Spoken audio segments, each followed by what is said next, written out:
அஸ்ஸலாமு அலைக்கும் ரஹ்மத்துல்லாஹி பரக்காத்துஹு. நம்ம இப்போ 16வது வகுப்பில் இருக்கோம்.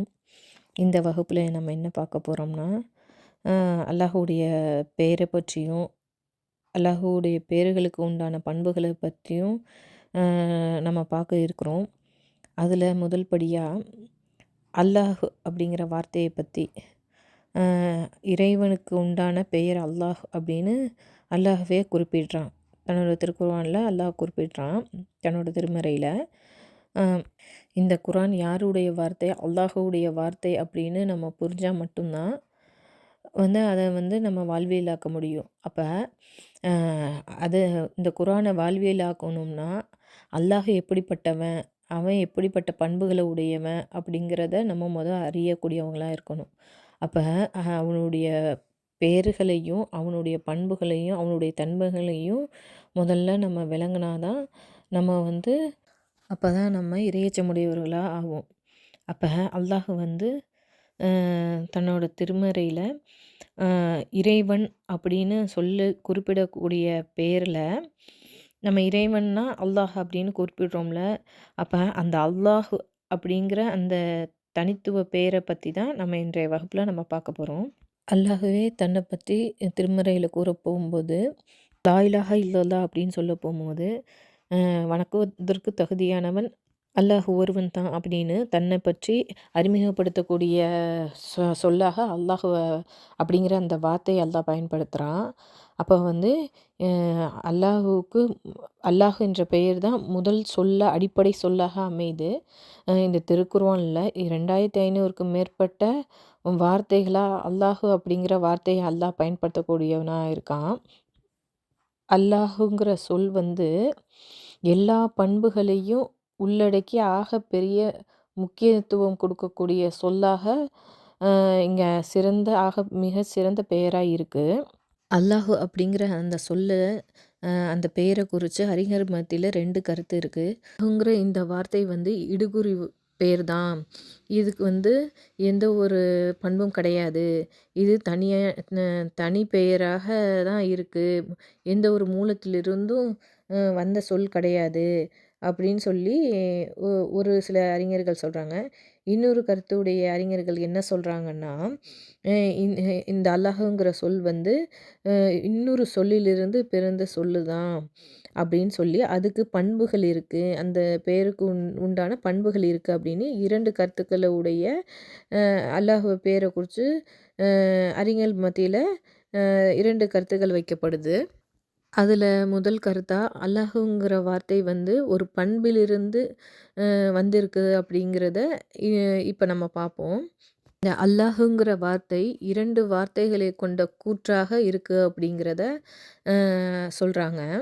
என்னென்னா, அப்படிங்கிற அந்த சொல் அல் அப்படிங்கிற வார்த்தையோடு சேர்ந்து தான் அல்லாஹு அப்படின்னு அழைக்கப்படுது.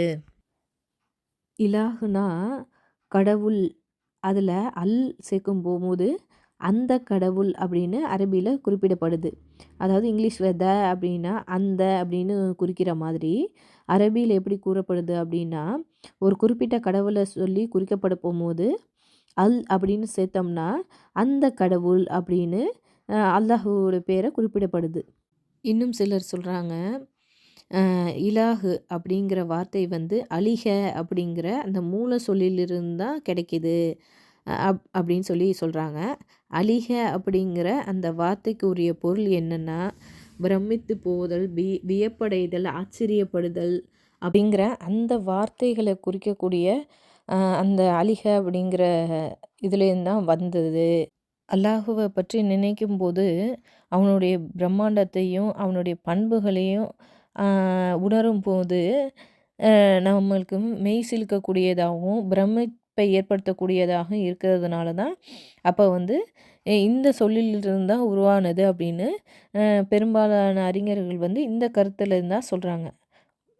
இன்னும் சிலர் எப்படி சொல்கிறாங்கன்னா, இந்த அல்லாஹுங்கிற வார்த்தை வலஹ அப்படின்னு அந்த சொல்லிலிருந்து தான் உருவானது அப்படின்னு சொல்லி சொல்கிறாங்க. வலஹ அப்படின்னு சொன்னோம்னா அன்பால் திளைத்து போதல், அன்பால் மூழ்கி போதல், ஒரு பிரச்சனையிலிருந்து நம்மை மீட்டெடுத்தல், அன்பின் வழியாக தஞ்சமடைதல், அன்பில் மூழ்கி போதல், அன்பில் பாதுகாப்பு அடைதல், கருத்தை கொடுக்கக்கூடியதுனால இதுலேருந்து தான் வந்துச்சு அப்படின்னு சொல்லி சிலர் சொல்கிறாங்க. இதில் வந்து அதாவது அல்லாஹ் வந்து ஒரு தாயை விட 100 மடங்கு அதிகமாக நம்ம மீது பாசம் வைத்திருக்கக்கூடியவனாக இருக்கான். அதே மாதிரி ஒரு கவலை, கஷ்டம் அப்படின்னு நமக்கு ஏற்பட்டால் நம்ம அல்லாஹ்விடத்துல தான் தஞ்சம் அடையக்கூடியவங்களா இருக்கோம். அதனால் இந்த மாதிரி அர்த்தத்தை தரக்கூடியதுனால சிலர் வந்து இந்த வலஹ அப்படிங்கிறதுலேருந்து தான் அல்லாஹுங்கிற வார்த்தை வந்து வந்துச்சு அப்படின்னு சொல்லக்கூடிய கருத்தில் இருக்காங்க. அடுத்ததாக அல்லாஹ் என்ற சொல் வந்து சொல் தான், அது வந்து எந்த ஒரு மூலச்சொல்லிலிருந்தும் அல்ல அப்படிங்கிற அந்த கருத்தை சொல்லக்கூடிய விஷயங்களை நம்ம பார்ப்போம். அல்லாஹுங்கிற சொல் வந்து தன்னை அழைப்பதற்காக அல்லாஹுவே சூட்டி கொண்ட பெயர் அப்படின்னு பல அறிஞர்கள் இந்த கருத்தை சொல்லக்கூடியதாக இருக்குது. இது தனி பெயர் தான், காரண பெயர் அல்ல அப்படிங்கிறத சொல்கிறாங்க. இப்போ அரபியில் ஒருத்தவங்கள அழைப்பதற்காக, கூப்பிடுவதற்காக என்ன சொல் பயன்படுத்தப்படும்னா, யா அப்படிங்கிற சொல் தான் பயன்படுத்தப்படும். உதாரணத்துக்கு யா அலி, யா ஃபாத்திமா, யா சஃபியா அப்படின்னு தான் பயன்படுத்துவாங்க. யாங்கிற வார்த்தைக்கு பக்கத்தில் வந்து அலிஃப்லாம் சேராமல் தான் வரும். யா அல் அலி, யா அல் சஃபியா அப்படின்னு அந்த வார்த்தையை பயன்படுத்தி சொல்ல மாட்டாங்க. இப்போ யான்னு வந்தால் அலிஃப்லாம் பக்கத்தில் வராது. யாவுக்கு பக்கத்தில் அலிஃப்லாம் சேர்ந்து வரணும்னா அதுக்கு பக்கத்தில் யாக்கு பக்கத்தில் ஐயத்துகா, ஐயுஹா அப்படிங்கிற வார்த்தை சேர்ந்து தான் வரக்கூடியதாக இருக்குது. அல்லாஹ் கூட தனது திருமறையில சொல்லுவான், மனிதர்களை பார்த்து யா ஐயுஹன் நாசு அப்படின்னு அந்த யாக்கு பக்கத்தில் ஐயுஹன் அப்படிங்கிற வார்த்தையை அல்லாஹ் சேர்த்து சொல்கிறான்.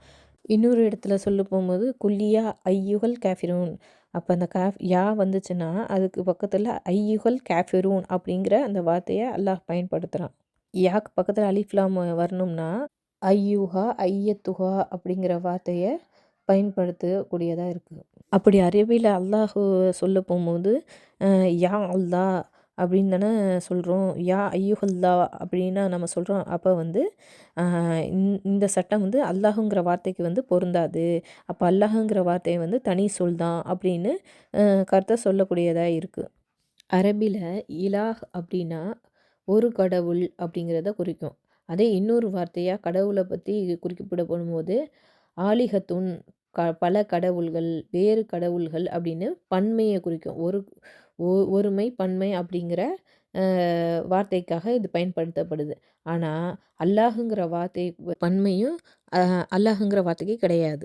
இலாஹு, ஆலிஹத்துன் அப்படிங்கிற வார்த்தைக்கு எப்படி ஒருமை பன்மை எடுத்தோமோ, ஆனால் அல்லாஹுங்கிற வார்த்தைக்கு எந்த ஒரு பன்மையும் இல்லை அப்படின்னு சொல்லி சொல்லக்கூடிய கருத்தாக இருக்குது.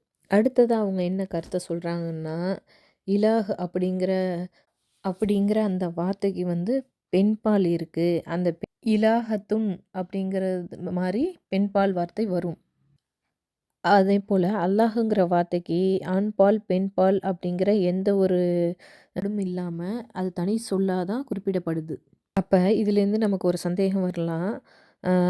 ஆண்பால், பெண்பால் அப்படின்னு இல்லைன்னா அல்லாஹ்வை ஏன் அவன் அப்படின்னு சொல்லி நம்ம குறிப்பிடுறோம் அப்படிங்கிற ஒரு சந்தேகம் நமக்கு ஏற்படலாம். அரபியில் ஹூவ அப்படின்னு சொன்னோம்னா அவன், அவள் அப்படிங்கிற 2 வார்த்தை தான் இருக்குது. அந்த பால் விகுதியை குறித்து, அந்த இனத்தை குறித்து சொல்லக்கூடிய சொல்லாக வந்து ஹூவ, ஹியா அப்படிங்கிற வார்த்தை தான் வந்து அரபியில் சொல்லப்படுது தவிர, அவனை குறித்து அழைக்கக்கூடிய உயிரியல் சொல்லே இல்லை. அதனால தான் வந்து அல்லாஹ் என்ற சொல் தனித்து சொல்லக்கூடிய ஒரு சொல்லாக அரபியில் இருக்குது.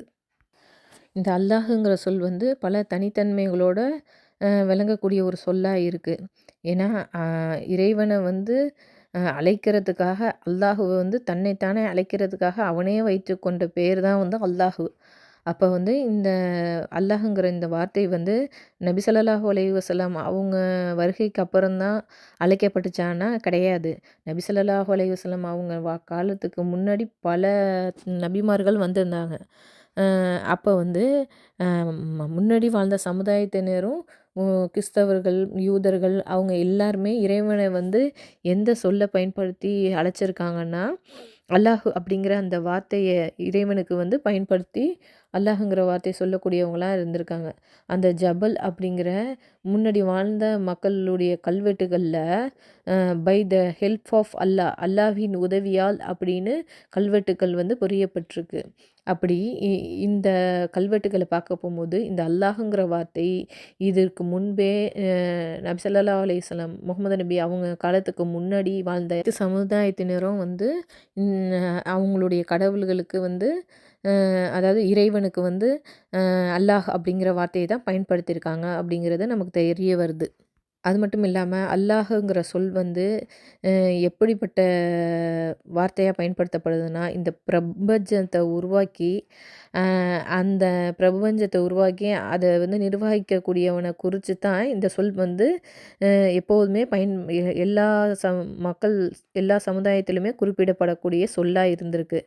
மனிதன் தொடங்கிய காலத்திலிருந்து இந்த அல்லாஹுங்கிற சொல் வந்து எந்த ஒரு மனிதருக்கும் எந்த ஒரு பொருளுக்கும் எந்த ஒரு இதுக்குமே வச்சு கேள்விப்படக்கூடிய வார்த்தையாகவே பயன்படுத்தக்கூடிய வார்த்தையாகவே இருந்தது கிடையாது. அல்லாஹுங்கிற இந்த சொல் வந்து இறைவனுக்கு மட்டும்தான் மனிதன் தொடங்கிய காலத்திலிருந்து இறைவனுக்கு மட்டும்தான், அல்லாஹ் ஒருவனுக்கு மட்டும்தான் அழைக்கக்கூடிய வார்த்தையாக இருந்திருக்கு. இதுக்கு உதாரணமாக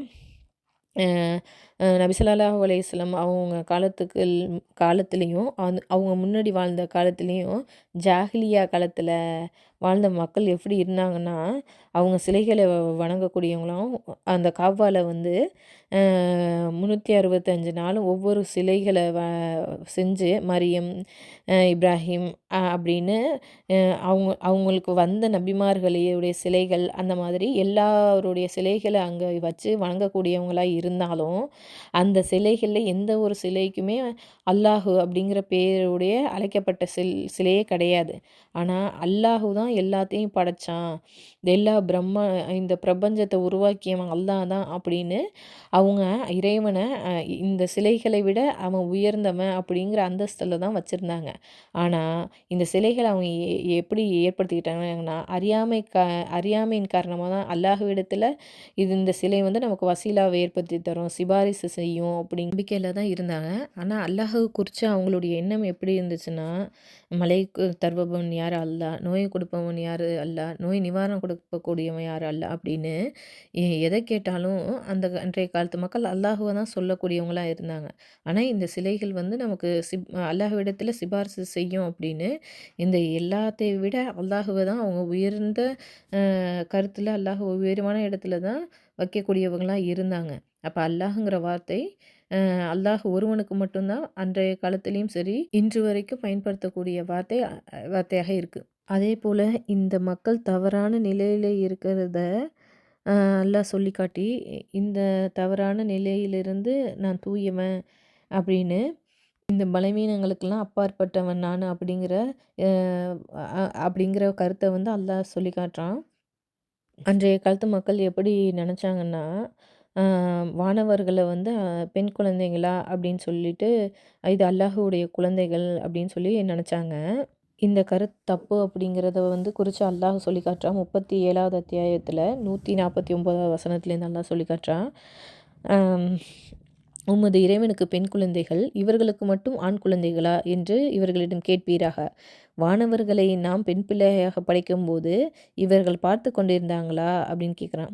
அதாவது வானவங்களை நான் பெண் பிள்ளையாக படைச்சேன்னு இவங்க வந்து என்னை பக்கத்தில் உட்காந்து பார்த்துக்கிட்டு இருந்தாங்களா அப்படின்னு சொல்லி அல்லாஹ் கேட்குறான். கவனத்தில் கொள்ளுக, அல்லாஹு பிள்ளைகளை பெற்றெடுத்தான் என்று அவர்கள் இட்டுக்கட்டியே கூறுகின்றனர், அவர்கள் பொய் கூறுகின்றனர்.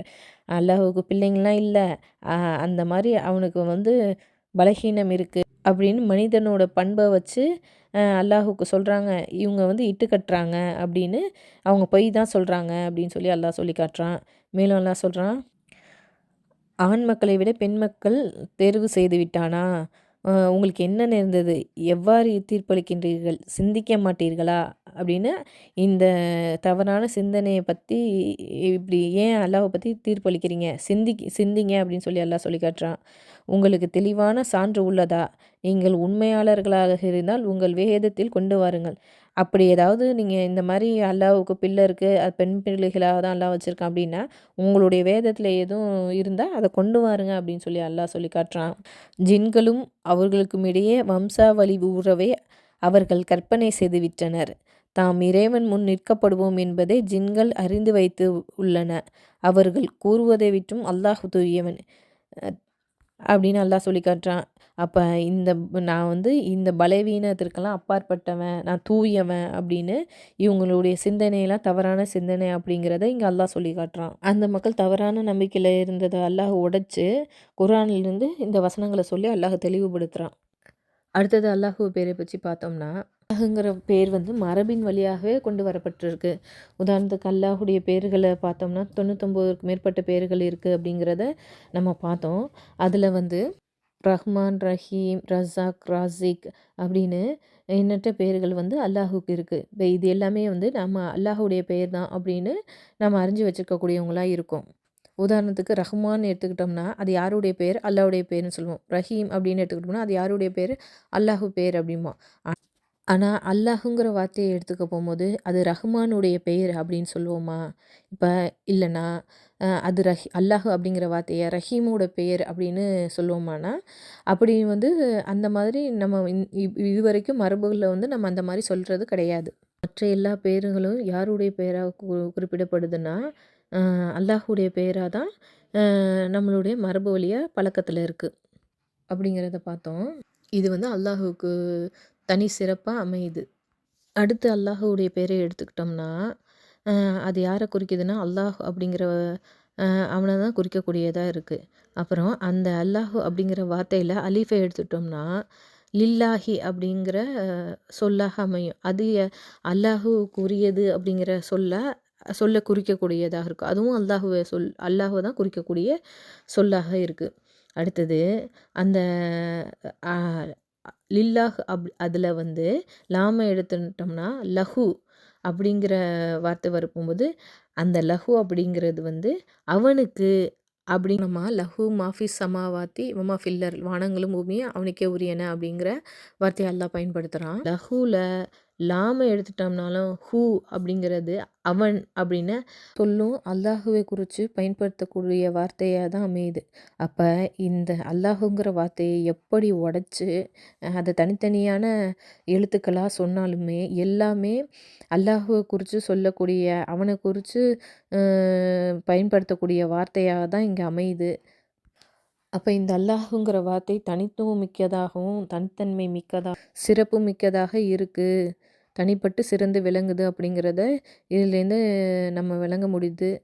இன்ஷா அல்லாஹ் அல்லாஹுவை சிறந்த முறையில் நம்ம விளங்கி அவனுடைய பண்புகளை புரிஞ்சு அதன்படி நடக்கக்கூடியவர்களாக இருப்பதற்கு இறைவனிடத்தில் பிரார்த்தனை செய்தவர்களாக எனது உரையை நிறைவு செய்கிறேன். அஸ்ஸலாமு அலைக்கும் வரஹ்மத்துல்லாஹி வபரகாத்துஹு.